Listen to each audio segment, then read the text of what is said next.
শিরোনাম ছিল সোনার বাংলা শ্মশান কেন। কি ছিল সেই পোস্টারে? সেই পোস্টারে দেখানো হয়েছে যে বৈষম্য, রাজস্ব খাতে বাংলাদেশ 1500 কোটি টাকা ব্যয় হয়, পশ্চিম পাকিস্তানে 5000 কোটি টাকা ব্যয় হয়। উন্নয়ন খাতে ব্যয় হয় বাংলাদেশে 3000 কোটি টাকা, পশ্চিম পাকিস্তানে 6000 কোটি টাকা। বৈদেশিক সাহায্য বাংলাদেশ শতকরা পায় 20 ভাগ, পশ্চিম পাকিস্তান পায় 80 ভাগ।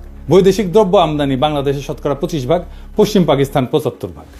কেন্দ্রীয় সরকারের চাকরি বাংলাদেশের শতকরা 15 ভাগ আর পশ্চিম পাকিস্তানে 85 ভাগ। সামরিক বিভাগে চাকরি বাংলাদেশে শতকরা 10 ভাগ এবং পশ্চিম পাকিস্তানে 90 ভাগ। চাইলের দাম মন প্রতি বাংলাদেশে 50 টাকা আর পশ্চিম পাকিস্তানে 25 টাকা। আটা মন প্রতি বাংলাদেশে 30 টাকা, পশ্চিম পাকিস্তানে 15 টাকা। সরষের তেল বাংলাদেশে 5 টাকা, পশ্চিম পাকিস্তানে 2.5 টাকা। সোনার প্রতি ভরি বাংলাদেশে 170 টাকা, পশ্চিম পাকিস্তানে 135 টাকা।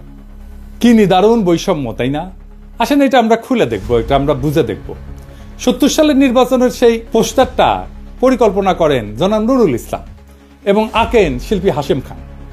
এই পোস্টারটা সারা দেশে ব্যাপক সাড়া ফেলে এবং এই পোস্টারটাই আওয়ামী লীগের স্বায়ত্তশাসনের বয়ানের ন্যায্যতার মূল ভিত্তি। আওয়ামী লীগ পাকিস্তানের বিরুদ্ধে তার বিদ্রোহকে জাস্টিফাই করার জন্য যত আর্গুমেন্ট হাজির করছে তার সবকিছুর মূলে হচ্ছে পাকিস্তানিদের অর্থনৈতিক শোষণ। এখনো এরা তাই বলে।